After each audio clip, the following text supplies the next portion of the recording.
and include stdio.h, that is standard input output header files. This called header files. These are all header files. So I am just including standard input output header file. Yes. So there is no any need of any mathematical concept. So I just go with input output function is enough here. So next, void main function, same as every program start with main function. Here I am just using return type as void. Yes. So next is in int. It's called integer. Yes, it's a integer data type. That is, every values or variables which are used inside of your program, it should be declared before using it. Yes, if it is I'm using some values for the program, it should be declared before the program executor. Before the program, the variables used inside of the program. So integer is a concept. It's a data type which is used for the whole number values. That is 12, 13, 16, 20, 1000, 10,000, 1 lakh. Yes, in integer it is indicate whole number, whole integer values. So here I am declaring yes, I value. It can be anything. You can give any name here. Yes, you can give any name here, but it should not be a predefined name. I cannot use here void because the name void is predefined name of your C program. So you should not use it. Yes, so I can give like input value, I value or value, VA value, E value, whatever thing I can give here. It's user type data type name. Yes, it's user variable name. You can give any name here. But in every program, every time you using it, you should use same name should be here. You should not change at any time. Yes, it cannot identify that if you are declaring some variables and you are using like value, I am declaring like I value, right? I value is input value. I am declaring like input value. But here I am calling like VAL. It doesn't. When it's compared, it doesn't match. So when you are declaring some value, it should be remains at all the programs, all the time. It should be remain. Yes. So I'm just declaring some variable called I value, that is input value from the user side.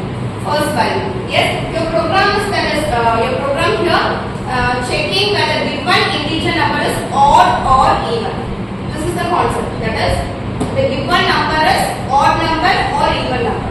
In basic mathematical, how we find the given number, integer number is odd or even. If you divide the number by the 2, if remains some values, yes, if it remains 0, it's called even number. If it doesn't remain 0, it is called odd number. Like 6 divided 2. 3 remains 0. That is, divide when we are making the division, the remains will be, if it is 0, it is called even number. Yes, if you go with 7 divided by 2, 3.6 remains 1, right? So which is called a 3.5 odd number. 6 is a that's it. So whether we are giving like 12,000, if I am giving 12,000 here, manually, automatically input value here, we have to find the remaining values whether it is 0 or not. If it is 0, I am giving the message like the given integer number is even. If it is not remains, if it is remains, which is having odd number, it remains 0, which is called as the given integer number is odd number. Yes, which is giving integer number is odd number. This is the condition I just given here. So first I have to get the number from the user side, right? So I have to take the numbers from the user first step.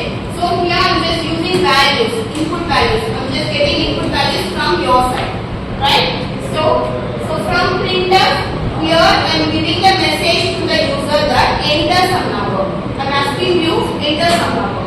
So in printf, I'm just saying that enter an integer number.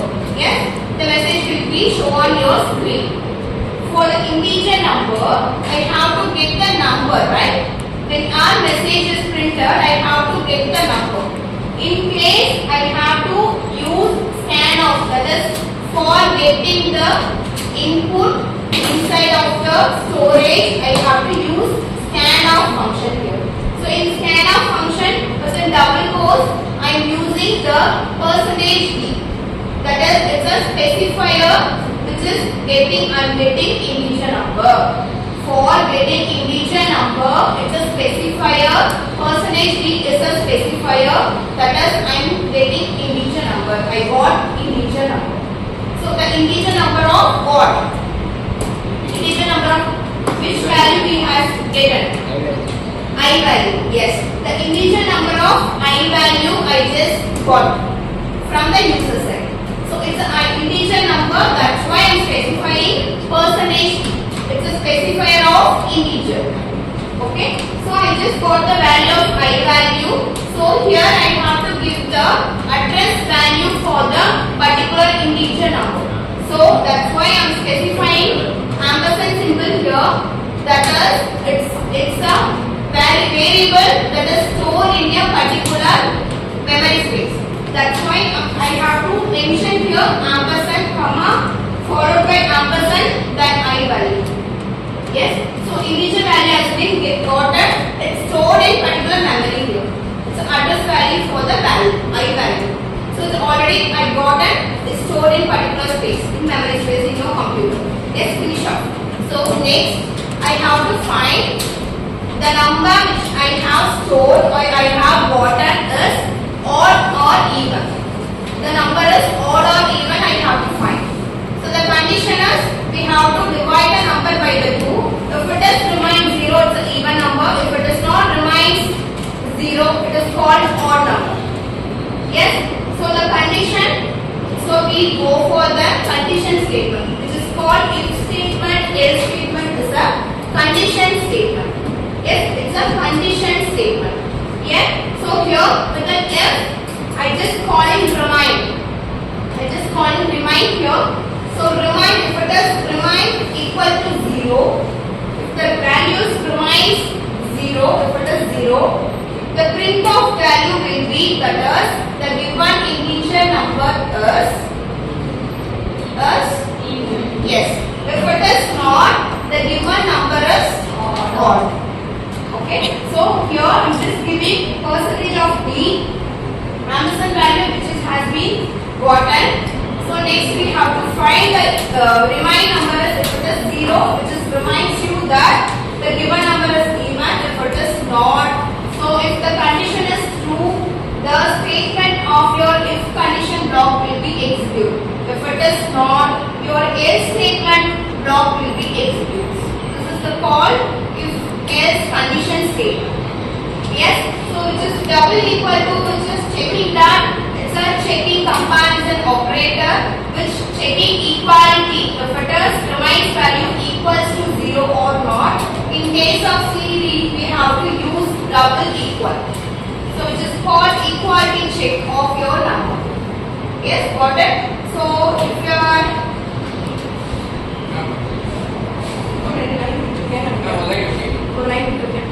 so we have to find the condition that the given the numbers which is received from the user side is yes, shall we go?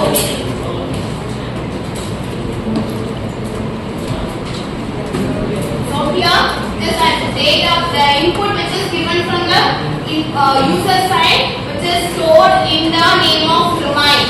Yes. So we are getting the value of I value. Yes.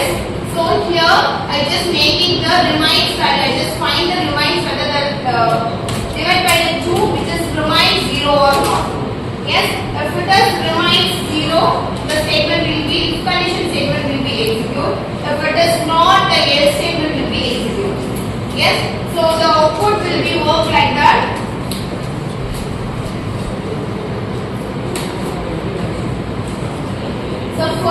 when we are compiled and finally executed, the first statement will be displayed here. That is enter.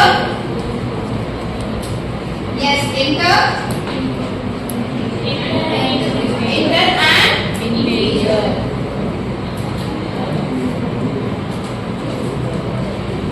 Which will asking you the number. So here you have to type some numbers. 20. Okay. So after giving the enter, go with checking. The mathematical function will happen behind your system here. So it will take the number 20. The number will be taken here, stored here. So the 20 will be remains value 0 or not. The value of your remains will be stored in the value of in the data type. In your variable remain. Yes. So the remain go for the check condition.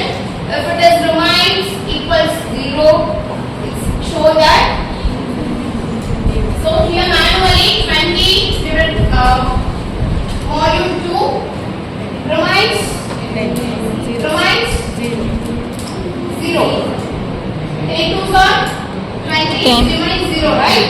So automatically your next first statement will be displayed here. That is 20 is an Even integer. yes.